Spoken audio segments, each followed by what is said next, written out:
Hello et bienvenue, on est de retour pour parler d'un sujet qu'on adore, les poules.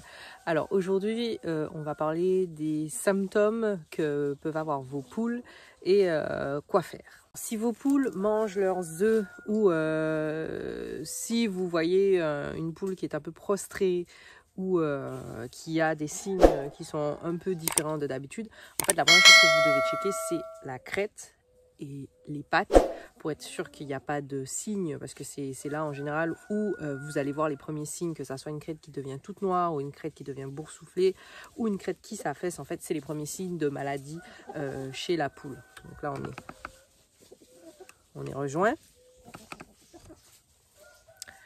Voilà. Ensuite, si l'une ou l'un de vos coqs ou poules est malade, la première chose à faire, c'est de l'isoler pour ne pas qu'il ou elle contamine les autres. En fait, c'est la première étape à faire. Il faut vraiment la mettre de côté, la mettre de côté pour ne pas que toute la fratrie, que tout le monde tombe malade. Voilà. Ensuite, il faut identifier, comme je vous ai dit, la cause. Ça peut être infectieux, ça peut être viral, ça peut être des vers, ça dépend. Ici, on va juste traiter des petites choses qui sont gérables dans la vie de tous les jours. Malheureusement, si ça devient un petit peu plus grave, que vous avez des pustules ou des choses comme ça sur vos poules ou vos poussins, il faut vraiment aller consulter un vétérinaire. Lui, il va vous donner des médicaments adaptés pour vos poules. Alors, par exemple, si vos poules mangent leurs œufs, ce qui arrive très souvent, j'ai eu beaucoup de commentaires sur ce sujet, ça veut dire plusieurs choses en fait. Ça veut dire en général le plus souvent un manque de calcium, donc elles vont rechercher ce calcium dans leurs œufs. Une déshydratation, pardon, ce qui veut dire peut-être qu'elles n'ont pas accès à assez d'eau la journée, donc il faut remédier à ça. Si c'est un manque de calcium, vous pouvez prendre des coquilles d'œufs, les écraser vraiment finement et les ajouter en fait à leur nourriture. Ça peut être aussi un stress, ça peut être je vais pas dire un manque de sommeil, mais si vos poules ont été stressés par peut-être l'arrivée de nouvelles poules ou bien un changement au niveau de leur routine, ça peut être aussi un signe. Donc il faut vraiment voir en fait ce qui a changé. L'alimentation en général est la première des causes et ensuite vient l'hydratation et le stress. Donc au niveau de l'alimentation, faites attention que vos poules aient accès à des grains parce que c'est ce qui vont leur donner, protéines, calcium et autres. Dans ces grains, il faut que vous ayez des coquilles d'huîtres, du blé, du maïs, ces choses-là, pour vraiment permettre à vos poules d'avoir toutes les protéines, les minéraux dont elles ont besoin pour former des œufs. Voilà. Là, on parle vraiment des poules fermières et pondeuses, hein, pas poules de chair. Ensuite, il faut aussi qu'elles aient accès à de l'herbe, comme là vous pouvez le voir, en fait elles sont en train de brouter, donc il faut vraiment qu'elles aient accès à de l'herbe. Si vous ne pouvez pas les laisser en liberté, ça ce sera l'objet d'une prochaine vidéo, comment faire pour les garder éloignés du jardin. Pensez à ramener en fait de l'herbe fraîche dans leur enclos et à ce qu'elles aient tout le temps en fait de l'eau à température ambiante et pas de l'eau trop chaude, donc il ne faut pas mettre l'eau non plus au soleil, il faut que vous pensiez à ça.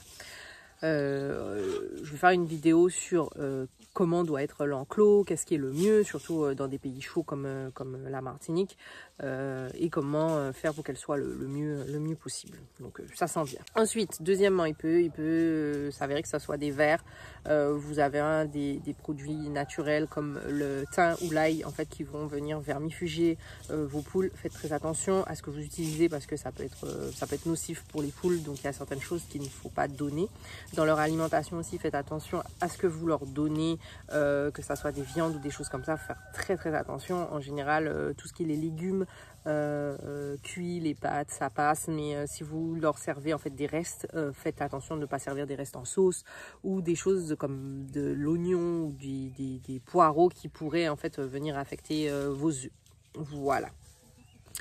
C'est pas mal ça, je vous dirais. Franchement, c'est les deux grands. N'hésitez pas à faire des traitements préventifs. Nous, c'est ce qu'on fait. On essaye d'en faire 2 ou 3 fois l'année d'ail ou de thym. En fait, faites-leur des tisanes de thym et vous les versez dans leur gamelle, en fait, pour qu'elles puissent en boire. Essayez de faire ça pendant une semaine pour qu'elles puissent en boire assez régulièrement. Ça va vraiment venir nettoyer, en fait, leur intérieur.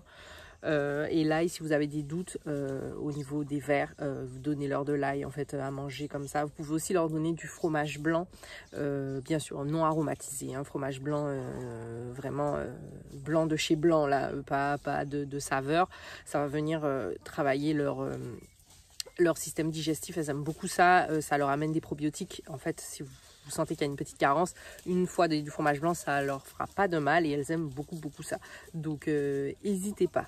Enfin, si vous n'avez pas le choix et que vous ne pouvez pas les lâcher, le mieux c'est si vous pouvez les lâcher, laissez-les au moins dehors. Nous par exemple, on ne peut pas les lâcher toute la journée parce que malheureusement on n'est pas là pour tout le temps les surveiller. On ne leur a pas encore fait leur grand parc qui devrait pas tarder à être fait d'ici quelques mois, où elles auront vraiment au moins 30 hectares, 30 hectares. Oui, elles auront 30 hectares, 30 mètres carrés, en fait, où elles pourront déjà rester dehors avant d'être sorties dans le reste de l'exploitation.